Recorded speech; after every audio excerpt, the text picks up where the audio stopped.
Tourism season in Florida, Mexico, and the Caribbean is facing a huge threat, a gigantic blob of smelly seaweed floating in the Atlantic, and it's washing up on beaches in the region.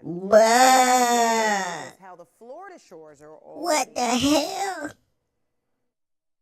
It's thick in the summer. Bruh. Yeah. What the hell? Joe Kaplan captured these images about a week ago. Massive amounts of seaweed. Yo, that shit crazy.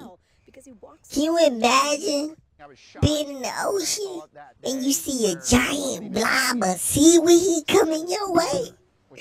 Very unusual. God damn. This world crazy, man. Hey, I ain't gonna say ain't nothing possible. A giant thing of seaweed, bruh. Seaweed, bruh. I'm running. New movie idea.